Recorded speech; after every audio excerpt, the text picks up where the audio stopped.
Les champs électriques s'additionnent. Donc, si je place plusieurs charges dans l'espace, puis je regarde en un point particulier, mais à ce point-là, ce que je vais avoir comme champ électrique, c'est la somme des champs électriques.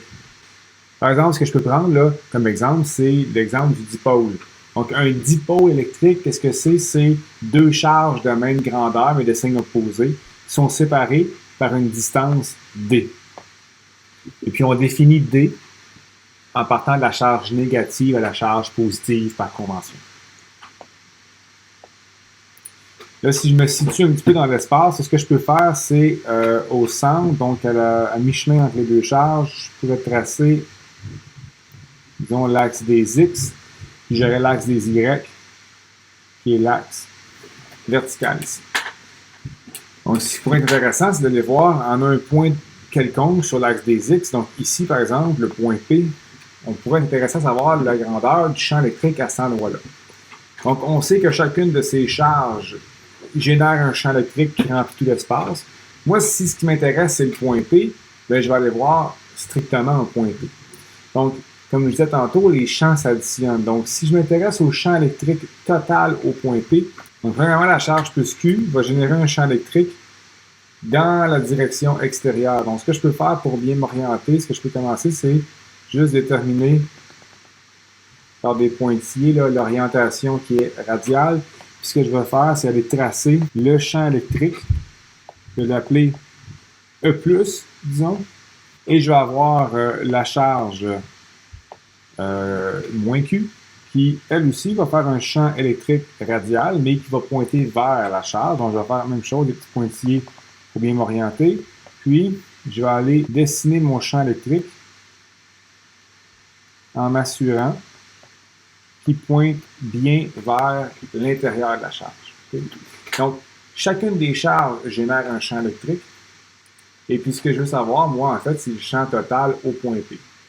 Donc, je pourrais dire que c'est plus D sur 2, moins D sur 2 pour la position des charges plus Q et moins Q.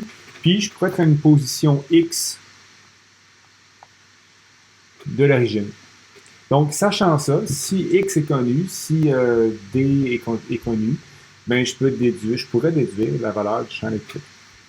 Donc, on peut commencer par trouver la valeur de E+. Donc, par définition, le champ E+, ben, c'est KQ sur R, UR. Mais indice plus, pour faire référence au R et au UR de la charge positive. Donc, au point P, pour ce qui est du R, que ce soit R plus ou R moins, donc la distance entre la charge et le point P, par symétrie, c'est la même chose. Si on utilise la règle de Pythagore, on se rend compte que dans les deux cas, c'est la racine de x carré plus d sur 2 au carré. Okay? Donc, j'ai un beau petit triangle rectangle. Là. Moi, je peux l'utiliser de cette façon-là. Donc, ce qui me reste à déterminer, c'est la valeur du vecteur UR. UR+. Donc, UR+, c'est le vecteur qui pointe vers l'extérieur ici. Donc, le vecteur R en réalité, ben, faut que je parle de la charge plus Q, puis que je me rende au point P. Donc, comment faire? Je vais faire XI moins D sur 2 J. Okay? Ce qui veut dire que si je divise ce vecteur-là par sa norme, je vais trouver UR. Voilà.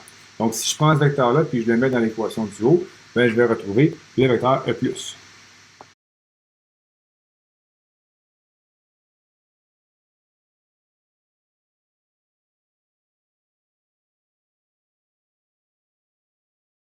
Maintenant, je vais trouver le vecteur 1-, même procédure. Okay?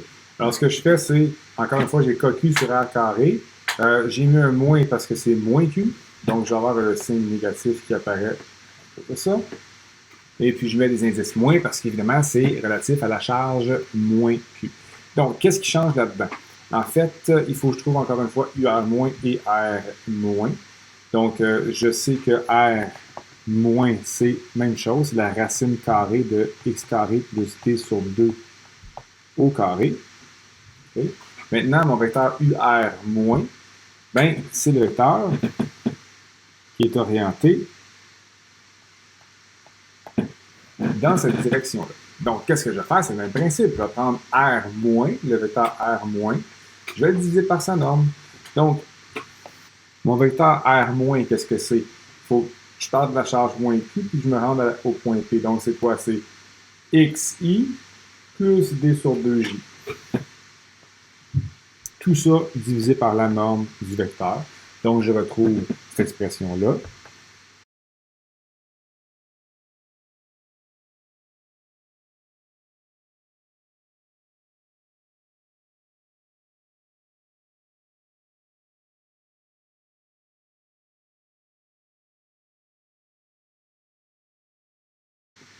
Et voilà pour le vecteur E-. Donc, j'ai mes deux vecteurs, E plus et E-. Donc, ce qui me reste à faire, c'est la somme vectorielle des deux vecteurs. Donc, E total, E plus E-.